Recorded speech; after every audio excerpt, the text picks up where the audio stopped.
My another blog. আজকে আমি যাচ্ছি 291 বছরের পুরনো শীতলাই জমিদার বাড়িতে। এটি অবস্থিত পাবনা জেলার চাটমোহর থানার শীতলাই গ্রামে। শীতলাই রাজবাড়িটির 3টি একতলা ভবন এবং একটি দোতলা ভবন নিয়ে গঠিত।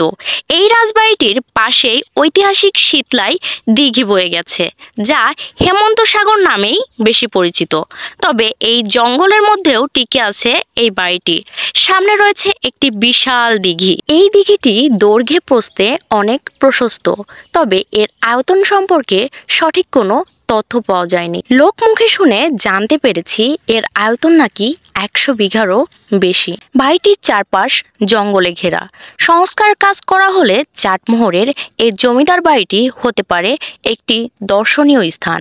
এটি সংস্কার করলে যেমন বাড়বে ভ্রমণ পিপাসু, তেমনই হবে এলাকার যুবকদের কর্মসংস্থান। ইতিহাস থেকে জানা যায়, আনুমানিক 1734 খ্রিস্টাব্দে তৎকালীন জমিদার যোগেন্দ্রনাথ মৈত্রী এই রাজবাড়িটির ভিত্তিপ্রস্তর স্থাপন করেন। এই জমিদার বংশের মূল গোড়াপত্তনকারী হচ্ছেন চাঁদিপ্রসাদ মৈত্রী।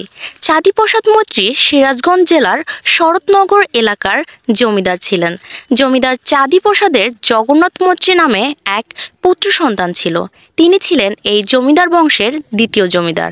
তার ঘরে আবার জন্ম নেন জমিদার লোকনাথ। জমিদার লোকনাথের কোনো সন্তান ছিল না, তাই তার মৃত্যুর পর তার স্ত্রী চন্দ্রনাথ মৈত্রী নামে এক পুত্র সন্তান দত্তক নেন।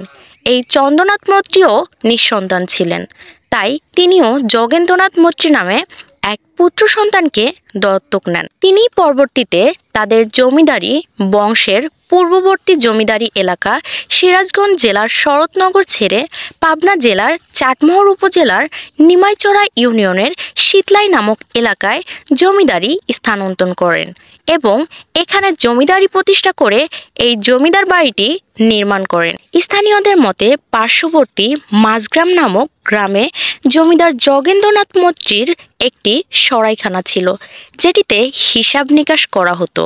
যোগেন্দ্রনাথ মৈত্রী তৎকালীন হান্ডিয়াল সিদ্ধিনগর, মাঝগ্রাম, শিবরামপুর, সমাজ, শীতলাই, নিমাইচড়া সহ পুরো চাটমোহর উপজেলা শাসন করত।